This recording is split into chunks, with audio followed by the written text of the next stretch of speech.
"Mr. Olson," the nurse calls when she walks me into Grandpa's room.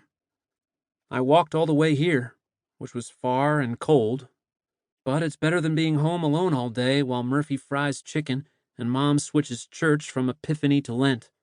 Even if it does smell like spinach and medicine, and the lady who sits by the front door always tries to hold my hand.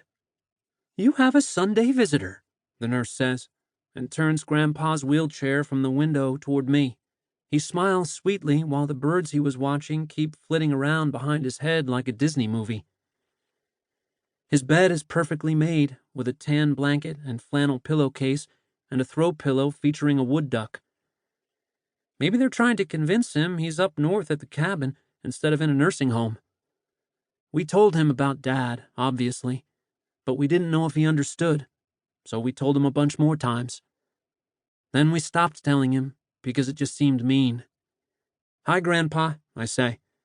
"I'm your grandson, Justin, Larry's son." He nods politely. He lifts his hand up from his lap, then sets it back down. He shrugs a little.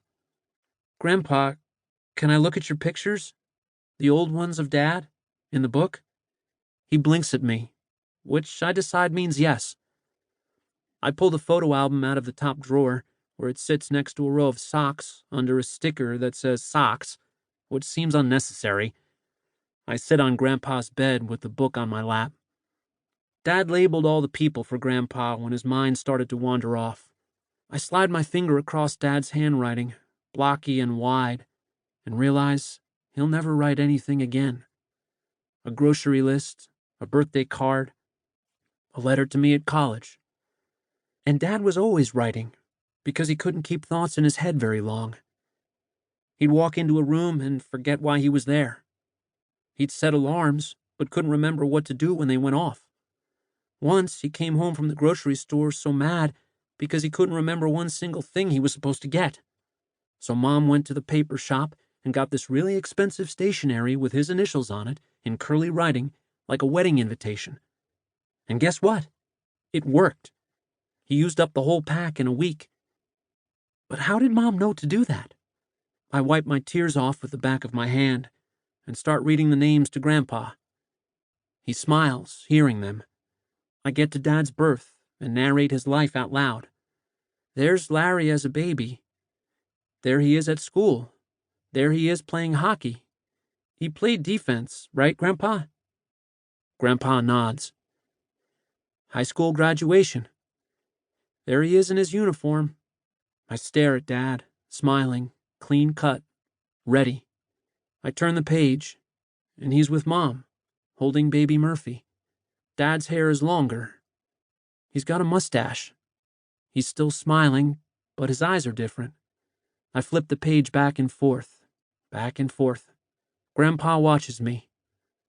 There's only a couple years missing between them, but I guess that space holds a lot. I keep going. Murphy on a tricycle.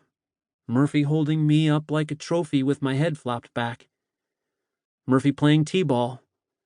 Me in a baby swing. Me going to kindergarten. Murphy and me at the beach. Look, Grandpa. Look at you and that walleye.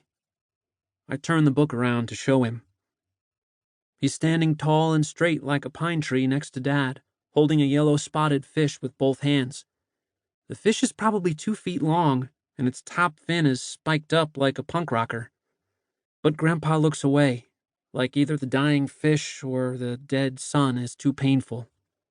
I turn the book back around and see a picture I never noticed before, of just Mom and Dad. It's a little blurry, and the colors are faded. They're watching something. Mom is maybe calling out to someone. Dad is smiling. And in the very far bottom left corner, they're holding hands. In one way, the words are true. Trolley, drunk, Vietnam, what did you expect? And in another way, they're not.